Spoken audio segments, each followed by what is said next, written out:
So even though it's raining and crappy outside here, I got something to show you. I'm proud to introduce $100 Forester. That's right, $100. Look at this thing. It's mean. It's beat. It's not really green either, but it's got a sweet alarm, which we found out yesterday. Anyway, $100. What a great value. Look at that.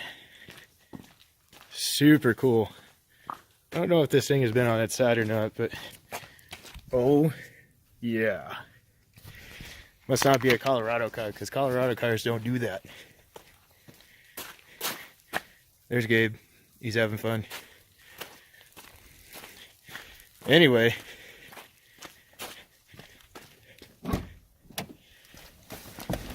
It runs.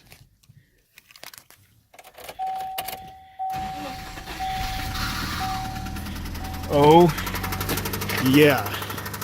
Look at that. Oh, yeah.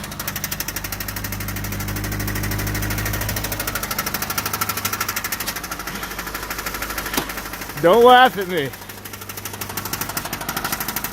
That's $100. What do you expect?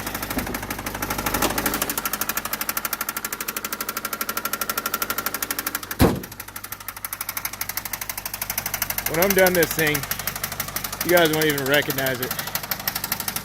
A bit of a closer view. We're inside the garage now.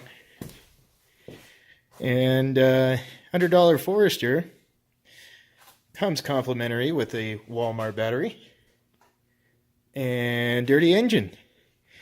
That does happen to run even though it's got a rod knock. Anyway, $100 Forester also comes courtesy trash. But it does have heated seats. Oh yeah. You bet your ass those are going to be used. Okay guys, so here's kind of the point of this build. Bought the Forester for $100, and here's where I have advantages. I already once bought tires and rims for a different Forester that I had, and I do this every day. I actually own a business, and Subarus are kind of my niche. So that being said, I have a good parts connection. I have a good machine shop connection. I have a yard full of parts. Anyway, the point is that this thing's going to cost me less than $1,000. I know people have their Jeeps and FJ Cruisers and whatever the heck else they have out on those trails, but tell you what, $100 Forester just might make a fool of some people. Anyway, in case you're curious, the beer of today is New Belgium Tripel. It is 8.5 ABV. What a great beer. Very tasty. Super tasty. If you haven't had this, I recommend you go out and get it. Of course, if you're of age. Anyway, we almost got the engine out. I've got a new engine all set to go. I do have a transmission cooler all set to go. The basic plan is to lift this thing with subframe spacers, kind of pretty much as high as I can go without tearing the ABS sensors or anything like that. Probably going to have to do some brake line extensions. I'm going to weld the rear diff. I'm going to get rid of all the sway bars. This is going to be a complete off-road vehicle, meaning not for highway use. If you have a welded differential and you're on the highway, that's not very smart, especially going around turns. Anyway, the whole goal here, like I said, is under $1,000. Have a mini crawler. See how it goes. See what it can do. In future videos to come, I'm sure you're gonna see this thing and lots of other things, and we're just gonna see what it does. Oh yeah, what you're witnessing here is the beginning of a new generation. Oh, I don't know about that. This thing soon is gonna be ready to go like a cat house on Friday. Oh, it'll be a screamer. Don't you worry. By screamer, I mean it will go dastardly slow. It will have a 2.6 liter. The block is bored out. And the heads are port and polished. So that's something you don't find every day on a $1,000 car. Anyway, I found this cool little trick too. Subiauto. I don't know who Subiauto is, but they certainly got a transmission to whoever needed it for this car. Just so everybody can see here, I pulled off this rear main. As you can see, that thing's wetter than a teen at a Justin Bieber concert. Terrible.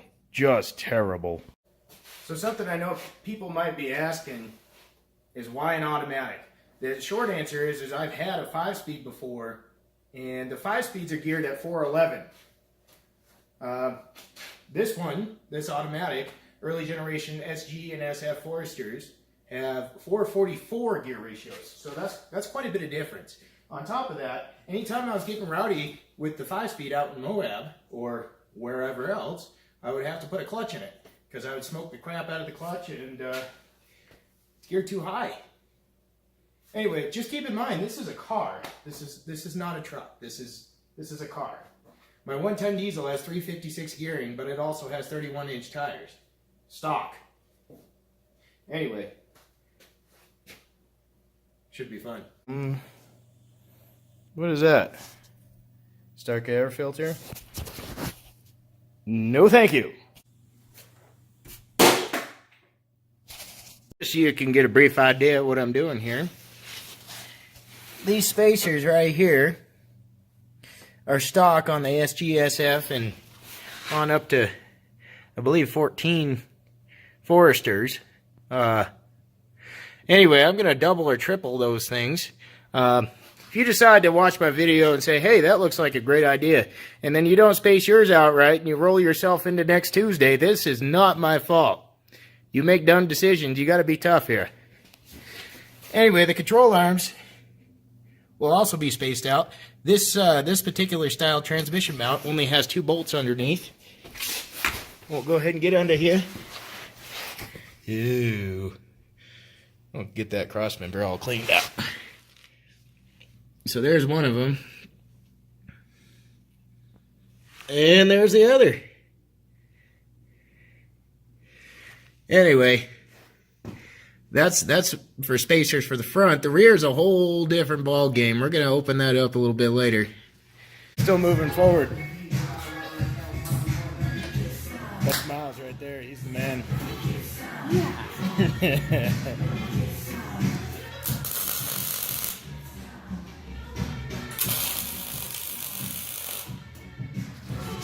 Quick update. There's Subaru's stock spacer, okay? Okay. There's mine. As you can tell, quite a bit of difference.